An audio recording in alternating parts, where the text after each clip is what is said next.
Hello students, मैं हूं विनीत पांडे और आप देख रहे हैं फिजिक्स पाठशाला। बच्चों, पिछली 2 क्लास में हम ये पढ़ चुके हैं कि वैद्युत आवेश क्या होता है और वैद्युत आवेश के क्या गुण होते हैं। अगर आपने वो वीडियो नहीं देखा, नीचे डिस्क्रिप्शन में लिंक है, आप जाके देख सकते हैं। बहुत ही फेमस साइंटिस्ट रिचर्ड फेमन ने एक बार कहा था कि अगर आप किसी भौतिक राशि को माप नहीं सकते हैं तो आप उसके बारे में कुछ नहीं जानते हैं।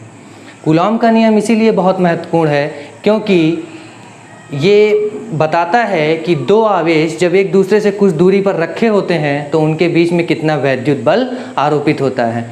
गिलबर्ट और फ्रैंकलिन ने वैद्युत आवेश की परिभाषा दी, वैद्युत आवेश के प्रकार बताए और ये बताया कि वैद्युत आवेश एक दूसरे के ऊपर वैद्युत बल आरोपित करते हैं, लेकिन ये नहीं बता पाए कि ये कितना वैद्युत बल आरोपित करते हैं। तो कूलॉम का नियम इसीलिए महत्वपूर्ण है क्योंकि ये बताता है कि 2 आवेश एक दूसरे के ऊपर कितना वैद्युत बल लगाते हैं। तो आइए देखते हैं कूलॉम का नियम क्या कहता है।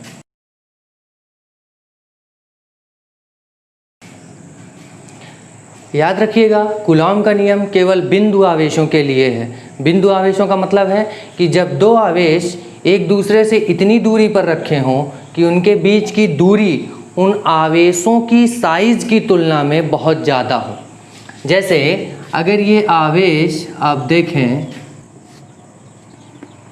ये Q1 और Q2 आवेश, Q1 Q2 आवेश एक दूसरे से r दूरी पर रखे हैं तो इन आवेशों की जो साइज़ है वो इनकी दूरी की तुलना में बहुत कम है, तो इसको हम क्या कहेंगे?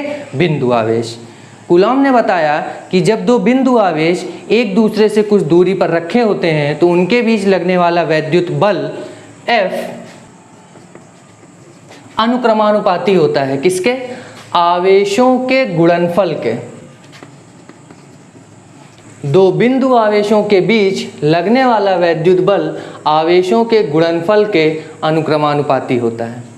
इसके बाद उन्होंने बताया कि इनके बीच लगने वाला बल F आवेशों के बीच की दूरी r के वर्ग के व्युत्क्रमानुपाती होती है, यानी F अनुक्रमानुपाती Q1 Q2, F व्युत्क्रमानुपाती r²।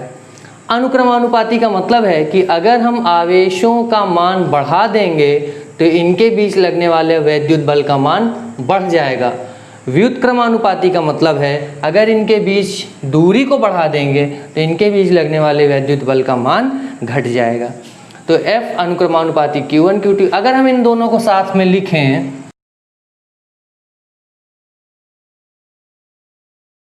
जब भी अनुक्रमानुपाती का चिन्ह हटा के हम बराबर का चिन्ह लगाते हैं तो हमें एक नियतांक लेना होता है और यहाँ नियतांक हम K से प्रदर्शित कर रहे हैं। तो K का जो मान है ये सार्वत्रिक गुरुत्वाकर्षण में आपने जो कैपिटल G पढ़ा था उससे अलग है, क्योंकि सार्वत्रिक गुरुत्वाकर्षण नियतांक माध्यम पर निर्भर नहीं करता है। यानी अगर 2 वस्तुएं एक दूसरे के ऊपर गुरुत्वाकर्षण बल लगा रही हैं तो ये इस बात पर निर्भर नहीं करेगा कि उन वस्तुओं को हमने किस माध्यम में रखा है। 2 वस्तुएं हैं, आप इनके बीच में कोई ईंट की दीवार या लकड़ी रख दीजिए या इन दोनों को हम किस पानी में लेकर जाएं तो इनके बीच लगने वाले गुरुत्वाकर्षण बल का मान नहीं बदलेगा। लेकिन 2 आवेश अगर एक दूसरे से कुछ दूरी पर रखे हैं और इनके बीच का माध्यम बदल दिया जाए तो इनके बीच लगने वाला वैद्युत बल बदल जाता है। तो ध्यान रखिएगा, वैद्युत बल माध्यम पर निर्भर करता है जबकि गुरुत्वाकर्षण बल माध्यम पर निर्भर नहीं करता है। तो इस K का मान 2 बातों पर डिपेंड करता है। किस पे? एक माध्यम पे और दूसरा मात्रकों पे। मात्रक आपने कौन सा लिया है? तो अगर हम SI पद्धति का उपयोग करें और इन दोनों आवेशों को हम निर्वात में रखें तो इस K को हम लिखते हैं 1/4 pi epsilon not. Epsilon not को हम निर्वात की विद्युतशीलता कहते हैं। एप्सिलॉन नॉट क्या है?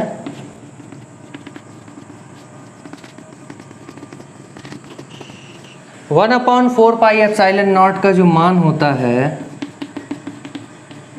वो अगर हम SI मात्रक लें, SI मात्रक यानी कूलॉम और मीटर में, तो इसका मान होता है 9 × 10⁹ न्यूटन मीटर स्क्वायर प्रति कूलॉम स्क्वायर।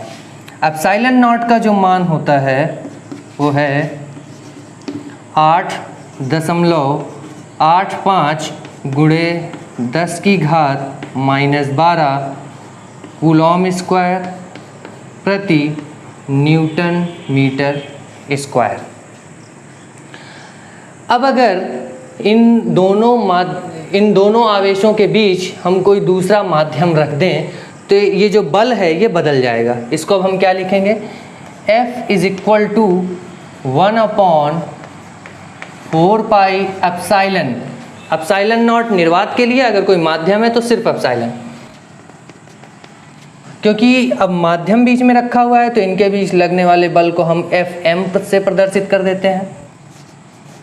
अगर हम इसको समीकरण 1 कहें और इसको समीकरण 2, और समीकरण 1 को समीकरण 2 से भाग दे दें तो क्या मिलेगा।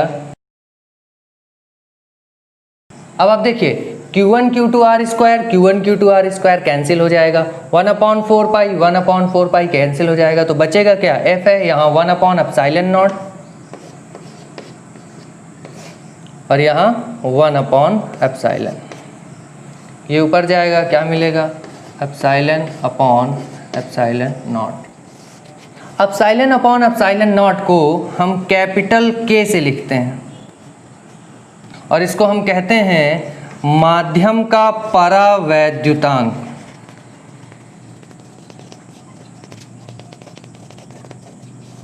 अलग अलग माध्यमों के लिए K का मान अलग अलग होता है। जैसे निर्वात के लिए K का मान 1 होता है, बाकी सभी माध्यमों के लिए K का मान 1 से लेकर अनंत के बीच में होता है, और धातुओं के लिए K का मान अनंत होता है। जैसे कि अगर हम पानी की बात करें तो पानी के लिए जो K का मान है वो 80 होता है, कहीं कहीं 81 भी लिखा होता है। तो आपने देखा होगा कि जब आप नमक को किसी बर्तन में रखकर, सूखा नमक, अगर आप उसको गर्म करते हैं तो वो पिघलता नहीं है, लेकिन जैसे ही आप उसको थोड़े से पानी में डाल देते हो तुरंत पिघल जाता है। ऐसा क्या होता है? आपको पता है कि नमक का जो केमिकल फॉर्मूला है वो क्या है, NaCl। मतलब ये बनता है सोडियम आयन और क्लोरीन आयन। धनावेश और ऋण आवेश ये एक दूसरे को वैद्युत बल के द्वारा आकर्षित किए हुए रहते हैं, एक दूसरे से बंधे रहते हैं।